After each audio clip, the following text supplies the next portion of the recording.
Hi guys, welcome back to my channel Experiences of Life. Part 3 of Bhishma. Bhishma already knew one truth. His death would not come from battle. It would come from Amba's rebirth. And yet he stayed. After Vichitravirya's death, the throne of Hastinapura stood empty again. Three men stood before Bhishma's eyes. Vidura, wise, just, flawless in dharma.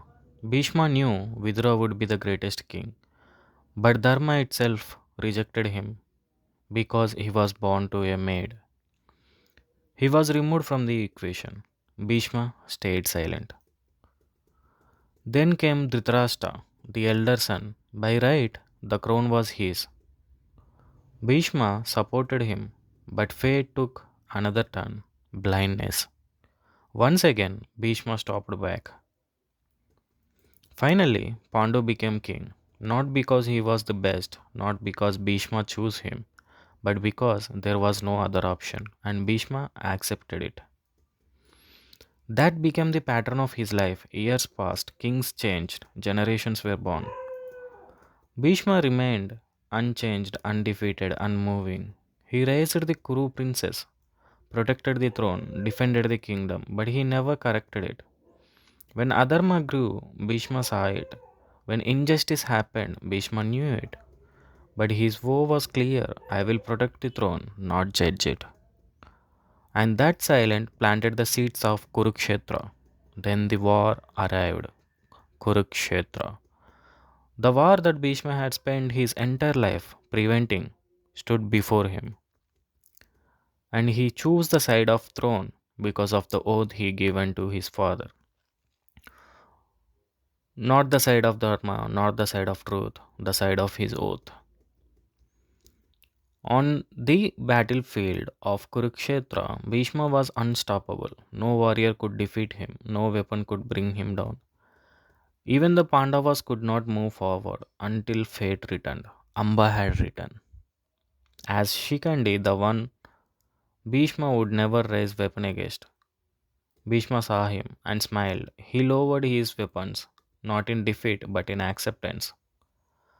Arjuna's arrows pierced him. Bhishma fell, but he did not die. Lying on the bed of arrows, Bhishma waited. He waited for the right time to die, because even death could not come to him without his consent. From that bed, Bhishma gave wisdom to the Pandavas, to Yudhishthira, to the very future he would never see. The man who lived his entire life for others died choosing his own moment. Bhishma never chose love, never chose power, never chosen himself. And that is why he is remembered, not as a king, not as a god, but as a man who kept every promise, even when it destroyed him. So now ask yourself, if keeping a promise destroys lives, was it still dharma? If silence protects stability, is it still right? Bhishma did everything correctly and still could not stop the greatest war. So tell me, would you have broken the vow to stop adharma? Or would you stay silent like Bhishma did? Is loyalty to promise greater or loyalty to what is right?